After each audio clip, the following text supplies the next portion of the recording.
I would personally like to go back to carrier pigeons as a method of communication. I've wanted to throw my phone out the window a few times from how many times people are calling me.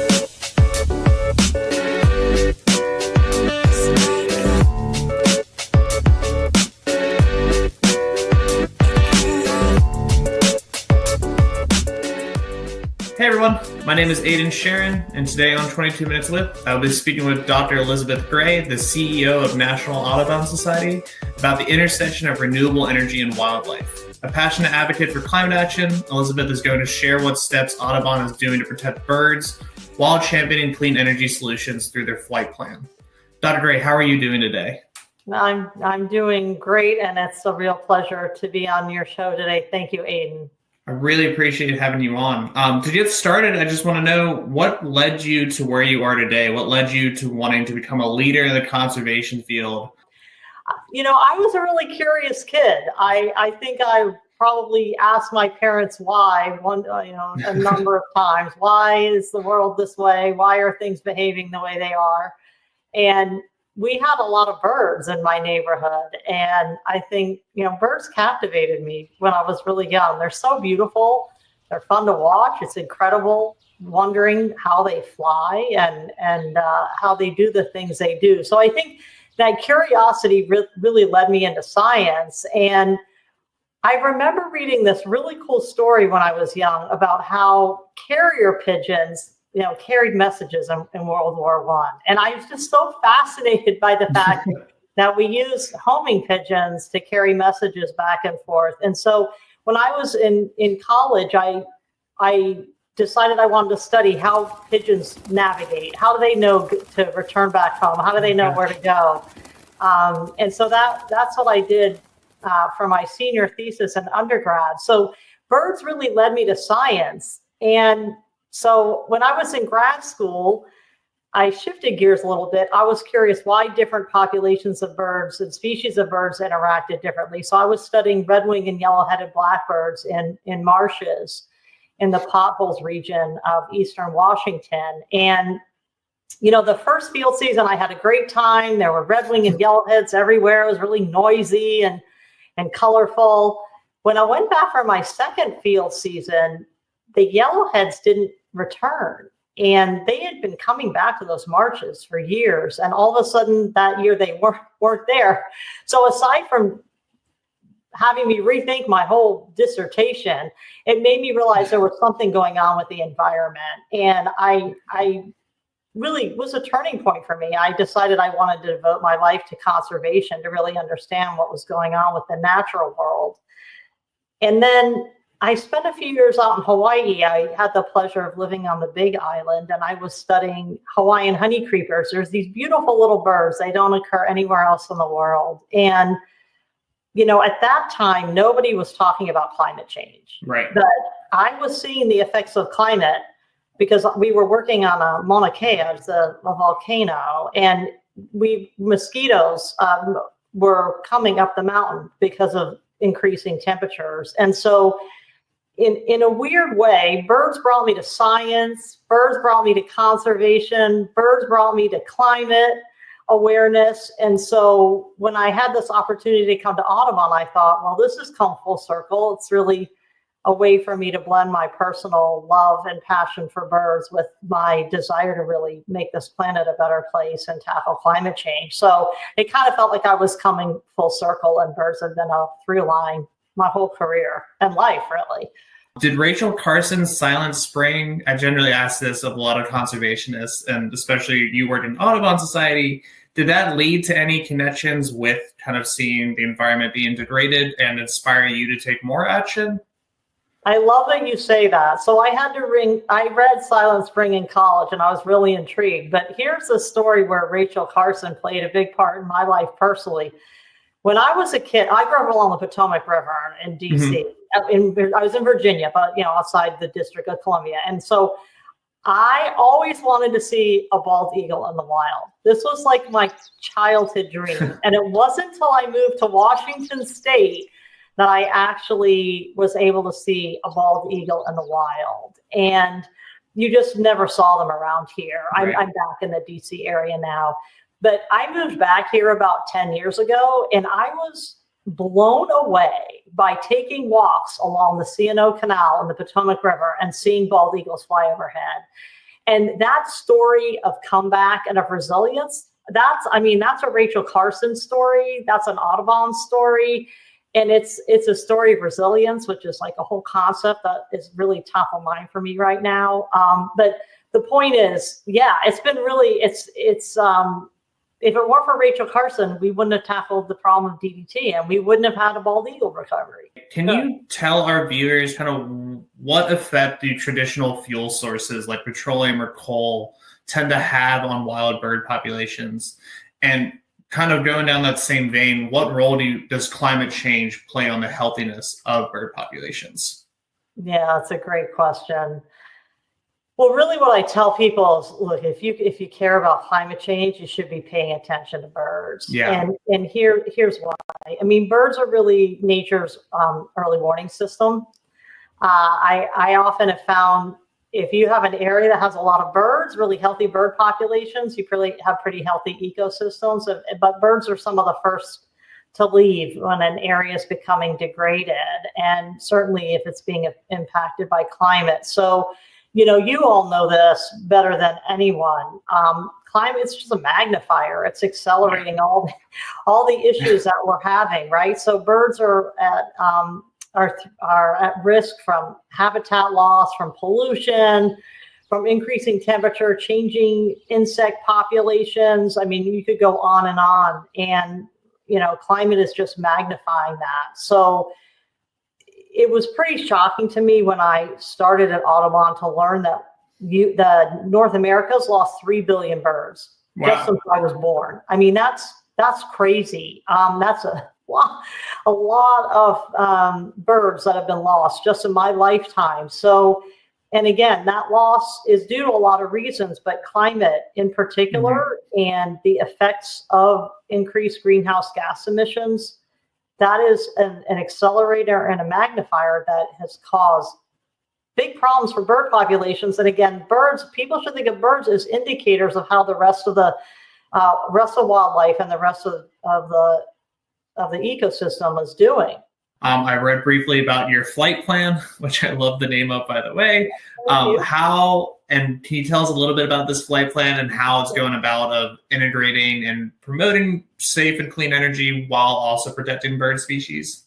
Yeah, absolutely. So in case folks don't know, Audubon's mission is to protect birds on the places they need today and tomorrow. And so that's our mission. But because I mentioned we've lost 3 billion birds just over my lifetime, what you've seen, if you're a scientist, you look at the curve, it's going down like this. I call it like a hockey stick. It looks like a hockey stick. Everyone knows what a hockey stick looks like. So our vision at Audubon is what we call to bend the bird curve. So we want the curve to go like from this to this. So to halt and ultimately reverse the decline of birds across the Americas. And so we came up with we know it's going to take more than 5 years to bend the bird curve. That's a big, audacious goal. It's a big vision. But we came up with a 5-year strategic plan. Of course, because we're Audubon, we had to call it Flight Plan. And so, which I also love the name. But it's our roadmap, essentially, that says kind of what steps we're going to be taking to bend this bird curve over time, and what milestones we want to hit in the first 5 years of this journey that we're taking together with our partners and a number of communities around the Western Hemisphere. So I'll give you in the essence of Flight Plan is to tackle kind of the intertwined or dual crises of bird loss, biodiversity loss, and climate change. So how do you do that? So we have a goal of creating a connected, climate resilient corridor of protected areas across the Americas. And so our goal is to put into protection 300 million acres of connected climate resilient habitat from Canada down to Chile. So that's where we want to end up by 2028 in terms of habitat. And then we also, because we know birds, climate is accelerating a lot of the stressors to birds, we have goals around climate. One is with natural climate solutions. So you know this, natural systems, nature can sequester and store a lot of carbon. Mm-hmm. So we want to sequester and store about 30 billion tons of carbon in forests and wetlands, mangroves, grasslands, things like this. And we are committed to accelerating renewable energy across the landscape, enough to power about 75 million homes. And that's also a huge goal of ours. And so everything we're doing, whether it's innovative science, whether it's community engagement, whether it's policy, pursuing different policies, it's all with the end goal of protecting bird populations and reducing greenhouse gas emissions. Why is this so urgent and important right now? And is there any studies showing that there will be negative consequences if we don't just quickly adopt to these renewable energy sources and protecting all of that land for these bird migration patterns? What is the top down, like what's the worst case scenario, I guess, if we do not adapt fast enough? Yeah, it's a great question. And the quick answer is we do have some scientific studies that show there are some big issues. So in addition to a study that showed that we've lost 3 billion birds over the last 50 years, we put out a report several years ago with others that's called Survival by Degrees. And what that basically showed is, although we've lost 1 in 3 birds that used to populate the skies when I was a kid, which is tragic, 2/3 of all birds that remain are at risk because of climate specifically. That was a study that was done specifically around the impacts of climate change. So again, birds are beautiful, and a lot of people love birds and care about birds. Birding like almost doubled during the pandemic, frankly, in terms of how many people were taking time to pick up birding for the first time or spending more time birding. So if you care about birds, the science shows that 2/3 of the birds that you're seeing are at risk because of climate. And that makes climate a really, really important thing to tackle when you care about birds. If you think birds are beautiful, but you don't really care about them, still this idea that they're early warning indicators, that the canary in the coal mine, you should still care what's happening with bird populations if you care about climate, because again, they're telling us there's something wrong, and they're telling us ecosystems are out of whack, they're out of balance, and that we've got to get more renewable energy. We've got to really accelerate this clean energy transition so that we can tackle climate change in a responsible way. So when it comes to this flight plan, so far, what have been the biggest wins and the largest challenges for this initiative? Like what have you been facing? We see it pretty frequently when it comes to getting a lot of these Clean Air Act, Clean Water Act. Pushing these things through takes time, but can you talk about the wins with it as well? Yeah, absolutely. So, one of, I think, the huge wins with Flight Plan in particular is historically people have, I think, felt that they had to choose at times between birds and bird protection or accelerating renewables in particular. And I'm talking really about wind and solar just for a second, right? So we know there are impacts to birds. We know that's true. There's science that shows us that. And I think knowing that there were impacts prevented some organizations from really supporting this acceleration of renewable and clean energy across the landscape. But the cool thing with Flight Plan is that we spent quite a bit of time thinking through trade-offs. And frankly, conservation is full of trade-offs. There's no answer to solving the issues in the environment without making some kind of trade-off. It's all about weighing trade-offs, frankly. And so for me, one of the huge wins is recognizing that you don't have to choose between birds and renewable energy. You really, really don't. They really need each other to succeed and be viable in the long run. What are the challenges? And then we have the science. We've released a couple reports in the last few years that show how you can site, build, transmit clean energy in a way that is bird friendly. That's not to say there aren't challenges. I would say right now, certainly in the US, the pause on offshore wind is a challenge, right? So that's at a time where we need to accelerate and not reduce momentum. We've got to slow down or a pause here. That's a huge challenge. And I think also just educating people that there are trade-offs, and sometimes the trade-offs are worth it is another challenge. But certainly both of those challenges are things that Audubon's working on to accelerate and to try to turn around. As soon as I mention wind turbines, somebody always comes to me and says, well, it kills birds, so we're not going to do it. Can you dispel that a little bit for us? Yes. I mean, Aiden, it's a great point. I hear that a lot too. I do. I get a lot of people asking me this question, especially since Audubon is now supporting and accelerating renewable energy across the landscape. And so here's what I would say. The key is to develop responsible renewable energy. Right. And so Audubon's put out a couple of reports. I'm going to mention a couple just in case people are interested. They should take a look. We put out a report on birds and offshore wind. It basically provides the latest science, the latest policy recommendations on how you can get offshore wind built and sited in a responsible way that has it minimizes the impacts to birds.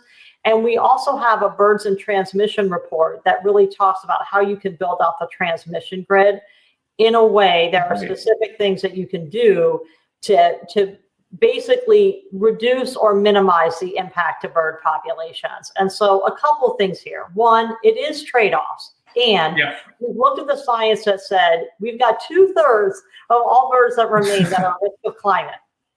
And then we do have some mortality. I don't want to minimize the fact that we do have some mortality from wind build out. However, there are some relatively cost-effective ways to deal with this. I'm going to give you some examples. It's amazing what we can do now. So right now, technology, over the last 10 years, we've seen a huge boom in technology. You can track birds, putting these little radio transmitters on them. They're like way less than a paperclip. You can give geotags to birds. You can put transmitters. You can use satellites to look at where massive bird migrations are happening, even if they're nocturnal. So you can use tracking data, and we have energy providers that are willing to either slow down or stop operations when a mass migration event or a large migration event. So you can slow or stop something down. Then there's, I would call, little things they can do. If you put a flashing red light on these turbines offshore, rather than a steady red light, birds will avoid the wind turbines. If you don't put places where birds can perch, they will avoid these things. Yeah. So that's offshore. On land, there's some studies that are looking into this, but we're seeing preliminary evidence that suggests that even if you paint just one blade black, it somehow gets the birds to notice the turbines and be less likely to collide with them. So again, slowing or stopping, using this satellite imagery, MODIS tower data, and things like that to slow or stop down, or to do things like flashing red lights and painting a blade black. All these things really significantly reduce collision. And when you look at how to then accelerate what we call bird-friendly design, siting, and transmission, it's a no-brainer that this is better for birds than continuing on, let's say, more traditional sources of energy that we've historically used in this country. Since you started this flight plan, have you noticed anything surprisingly positive, I should say? Yeah, we really have. I'll give you a couple of examples because this was surprising to me. One of the things that was surprising to me is that you can do renewable energy in a way that benefits birds. You can put out solar arrays and you can plant them with native vegetation. And so we're doing a project in Vermont where we are planting solar arrays with native vegetation. We're essentially creating pollinator and bird habitat. So this is areas where we're seeing more butterflies, more bees, more birds around the solar displays in areas that didn't have pollinator and bird habitat before those solar displays came in. So how cool is that? We're actually creating habitat while we're generating renewable energy. And so to me, that was a huge surprise, a welcome surprise. What can the average person do to help with these renewable energy transition as well as these conservation goals? Use your voice. Show up at public meetings. Make sure you write your local decision makers, your local elected officials. Let them know you support renewable energy projects. Let them know you support legislation that they're advocating for at local, state, or federal levels. That's huge. And a lot of people have energy companies that allow for a renewable energy option, right? So you can purchase renewable energy. So opt in. Opt in and do your part there. And then finally, I would say, we've talked a little bit today about misconceptions and myths and other things and some of the great science that is out there. So I think people sharing what they learn as they go on this journey to learn more about why it's important to tackle climate and why they should be supportive of clean and renewable energy. Share what you learn with your friends, with your family, with your neighbors. I feel like once you get in a conversation, people are really interested to hear how and why this benefits them and their families and their communities. Well, thank you so much, Dr. Gray. It's been a pleasure speaking with you. Love the work Audubon Society is doing, and I'm just so glad to have you on. Same with EarthDay.org. Thank you for all the work you all are doing, all the awareness raising and all the advocacy and everything. It's really important work. We appreciate it.